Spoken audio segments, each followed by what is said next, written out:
Sobat Maestro, sesaat lagi kita akan bersama-sama mengikuti program Hidup Sehat Pilihan Kita. Selamat mendengarkan.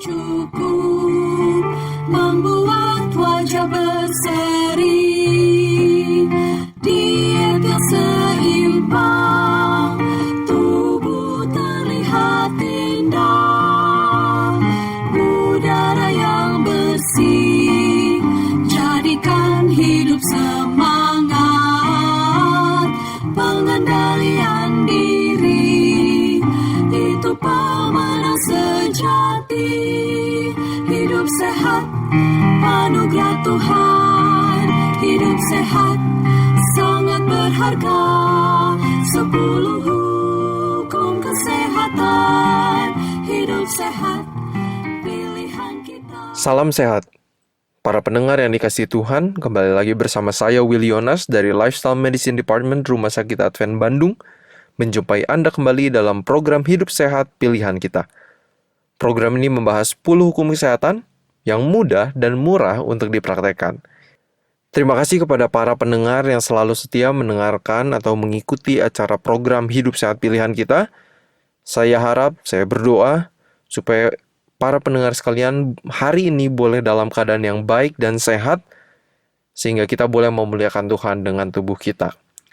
Baik, hari ini kita akan bersama-sama mendiskusikan salah satu penyakit yang menjadi penyakit yang umum, yaitu adalah penyakit jantung koroner. Banyak sekali macam-macam dari penyakit jantung, tetapi kita akan fokus kepada penyakit jantung koroner. Apa sih penyakit jantung koroner ini? Atau yang disingkat seringkali di Indonesia sebagai PJK. Penyakit jantung koroner ini adalah sebuah kondisi ketika pembuluh darah jantung, ya arteri koronernya, itu tersumbat oleh timbunan lemak. Ya, arteri atau pembuluh darah inilah pembuluh darah yang mensuplai darah ke otot jantung sehingga otot jantung dapat bekerja dengan baik.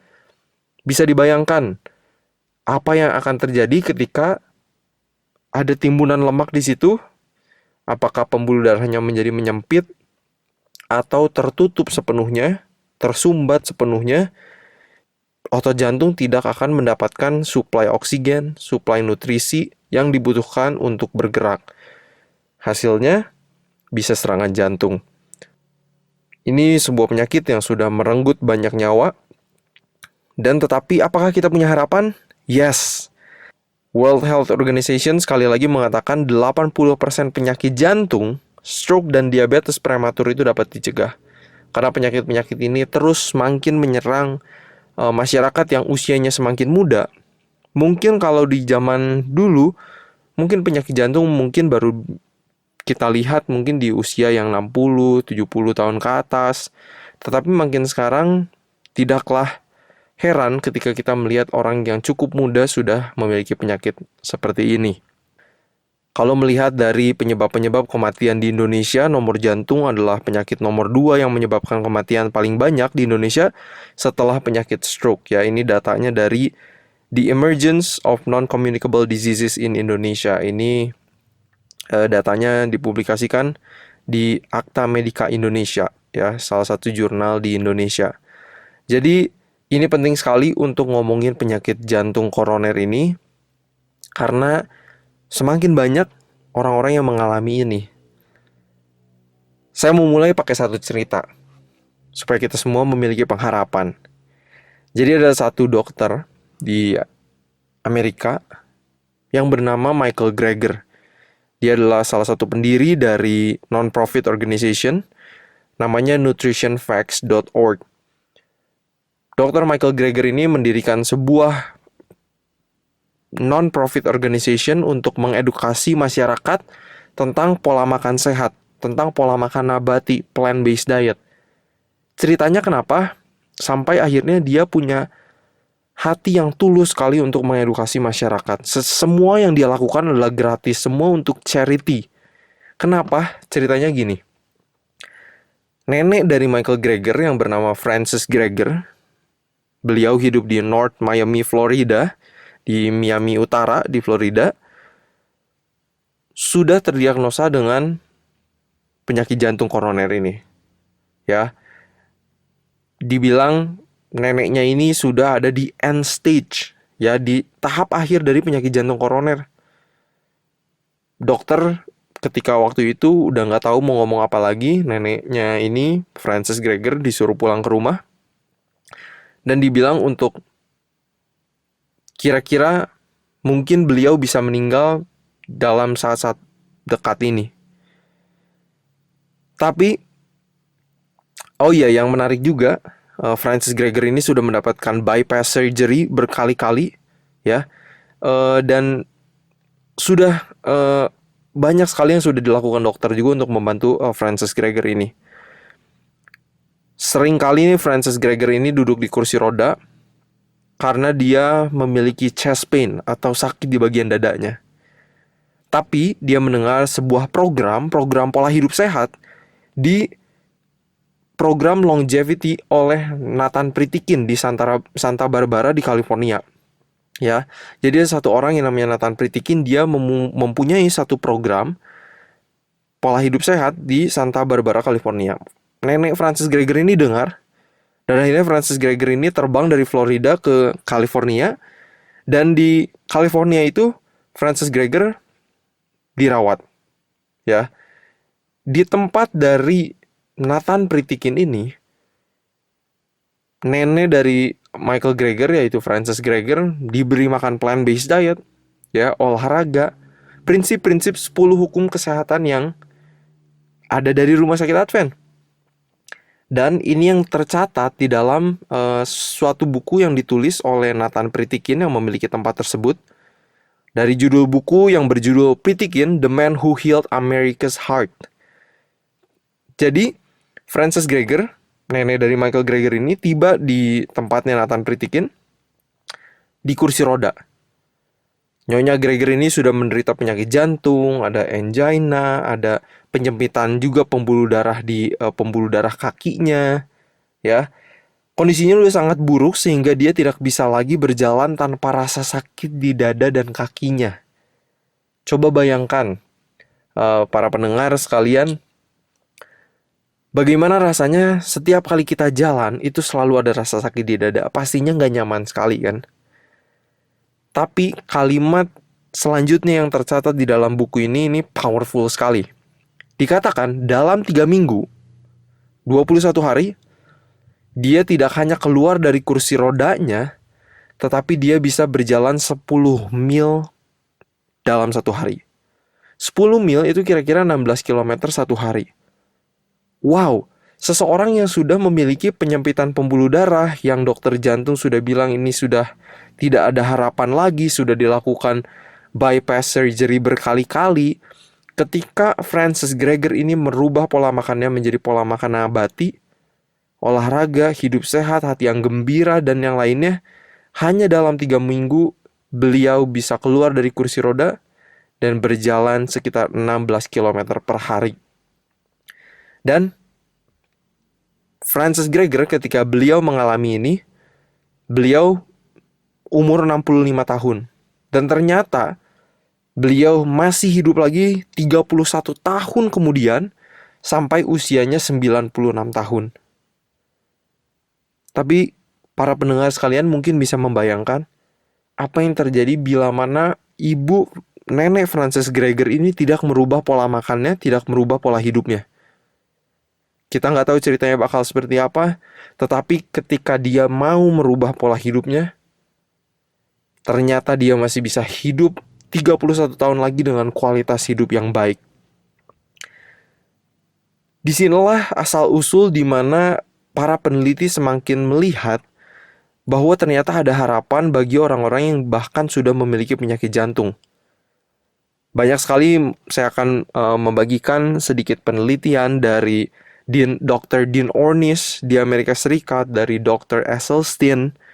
Banyak sekali dokter-dokter di Amerika yang sudah melakukan perubahan pola hidup, mengajarkan pasien-pasiennya untuk merubah apa yang mereka makan, untuk mengajari mereka untuk istirahat yang cukup, hati yang gembira, olahraga yang cukup, dan hukum-hukum kesehatan yang lainnya, sehingga pasien-pasien mereka bisa sangat membaik. Bahkan ada beberapa pasiennya yang pembuluh darahnya itu mulus lagi terbuka lagi dari yang tadinya penyempitannya sudah cukup besar. Jadi semoga cerita itu boleh menginspirasi para pendengar sekalian. Dan sekarang kita akan mulai pembelajaran kita. Biasanya orang-orang yang sudah memiliki penyakit jantung atau ketahuan sudah memiliki penyakit jantung mungkin di usia 40 ke atas, 50 ke atas, 60 ke atas. Tetapi sebenarnya seberapa dini sih penumpukan lemak-lemak pada pembuluh darah arteri koroner kita itu sudah bisa terjadi? Ada beberapa penelitian yang sudah dilakukan, bahkan ini yang menarik, perubahan arteri, perubahan dalam pembuluh darah kita yang bisa mengkontribusi kepada penyempitan pembuluh darah, itu sudah bisa dimulai ketika kita sejak ada di kandungan ibu. Inilah sebabnya apa yang ibu makan itu sangatlah berpengaruh dengan apa yang akan terjadi atau bisa terjadi pada anak. Kesehatan anak ketika mereka di kandungan sangat bergantung kepada apa yang ibu makan, apa yang ibu lakukan. Bahkan ini dicatat juga pada usia 10-14 tahun, sebagian besar anak-anak Amerika sudah memiliki garis-garis berlemak di arteri koroner mereka. Dan lebih dari 5% memiliki penyakit jantung koroner yang lebih lanjut. Coba bayangkan anak-anak yang berusia 10-14 tahun ketika dites apakah di jantungnya, apakah di pembuluh darah koronernya itu sudah ada lapisan-lapisan berlemak, ternyata sudah ada. Bukankah ini satu fakta yang cukup mengejutkan dan mengerikan juga pada waktu yang sama? Ini juga ada otopsi, jadi para tentara-tentara Amerika ketika mereka meninggal dari perang, mereka dicek, ya. Apakah pada jantung mereka, orang-orang tentara ini kan orang-orang yang sehat, orang-orang yang fit, orang-orang yang olahraga setiap hari. Tapi kita nggak tahu makanannya sebenarnya sehat atau enggak. Dan ternyata menarik sekali, di rata-rata tentara umur 20,5 tahun yang meninggal di perang Korea, ketika diotopsi badannya, beberapa dari mereka menunjukkan bahwa mereka sudah memiliki penyempitan pembuluh darah koroner atau arteri koroner ini sebanyak 75-90% penyempitannya. Wow. Ini menunjukkan bahwa apa yang kita tabur ketika dari kita kecil, itulah yang mungkin kita akan tuai di kemudian hari. Apa yang kita makan dari kecil, apa yang kita konsumsi, apa kebiasaan makan yang kita konsumsi, kita teruskan dari kita kecil sampai kita dewasa, mungkin itu yang dapat menyebabkan kita mengalami penyakit jantung koroner. Makanan apa yang sebenarnya dapat meningkatkan resiko penyakit jantung koroner dan juga menurunkan penyakit jantung koroner? Makanan yang meningkatkan penyakit jantung koroner ini adalah daging-dagingan, makanan-makanan gorengan.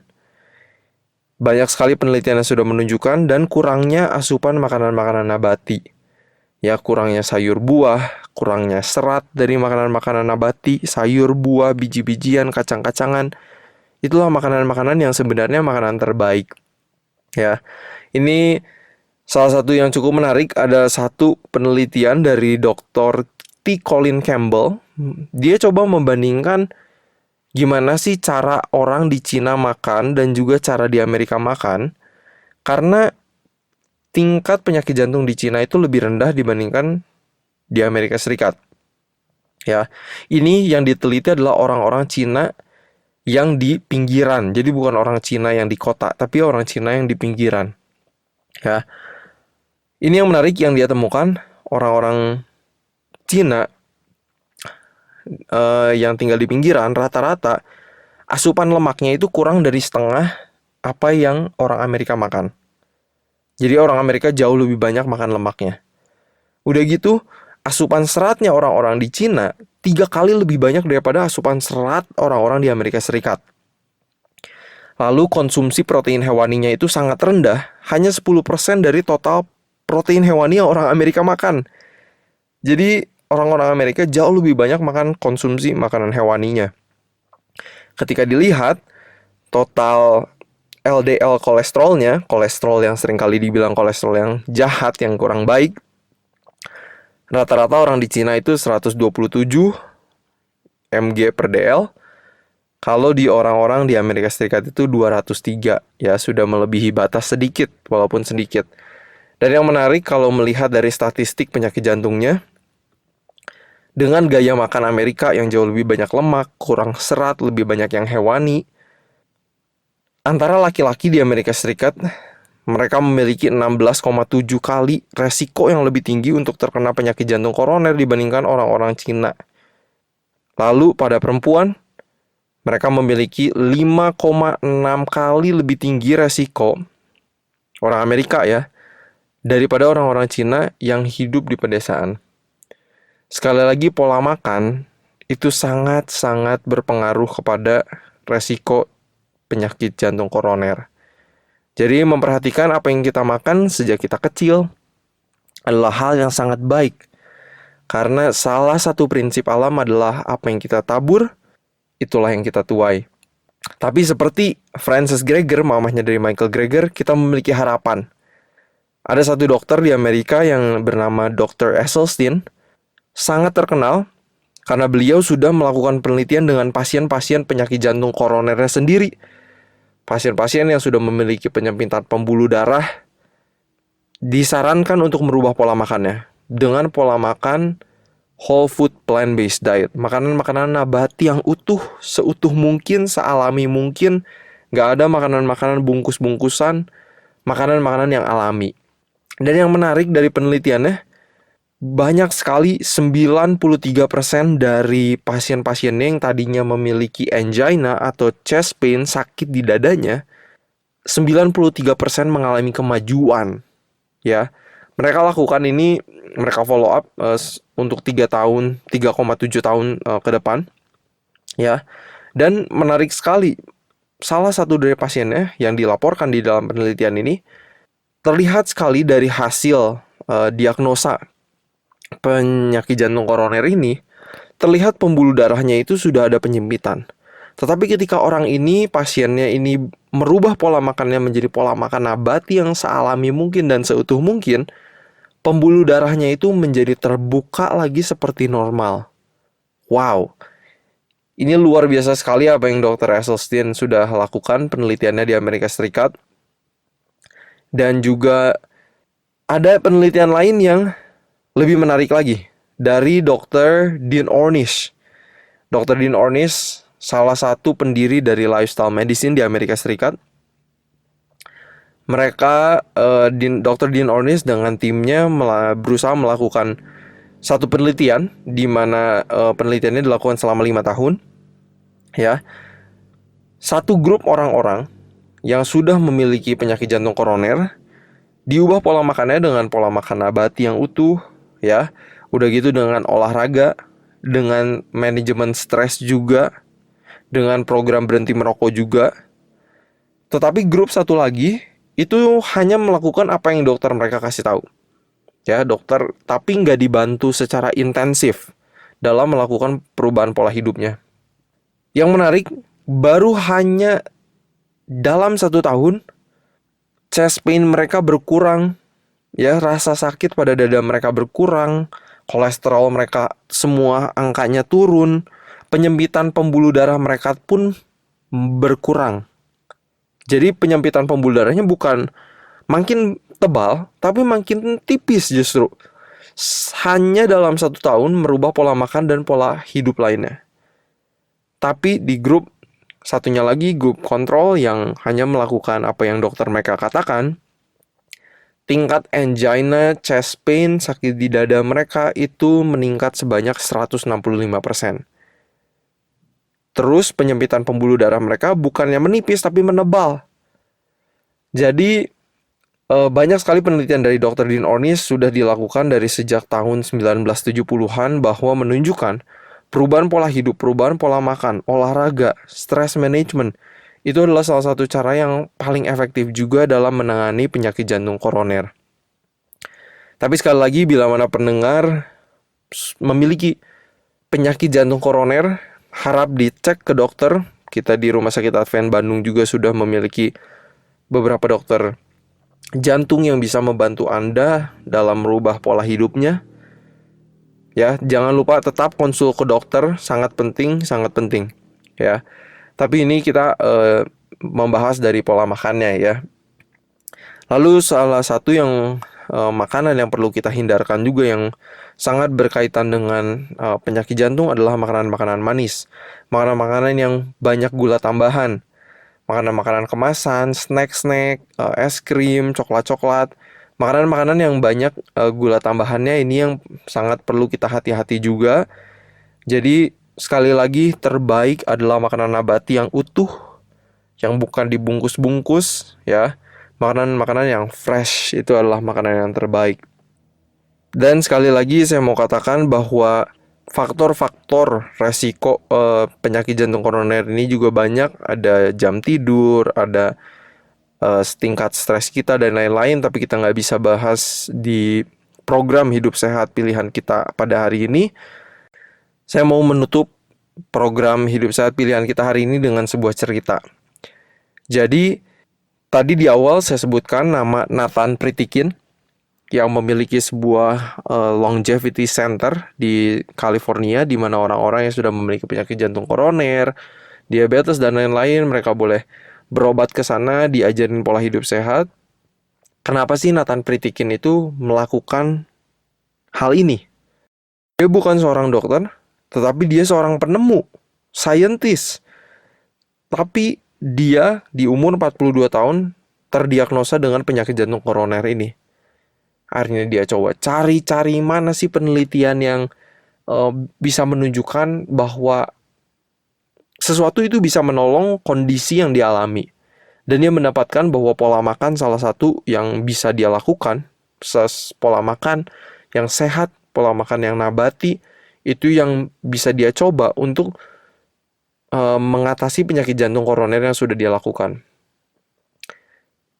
Hidupnya terus berlanjut, tetapi ketika dia meninggal, badannya diotopsi dan hasil dari otopsinya ini dipublikasikan di The New England Journal of Medicine, yang ditemukan dan dicatat di dalam hasil otopsi badannya adalah bahwa pembuluh darahnya mulus dan bersih sama seperti pembuluh darah anak muda.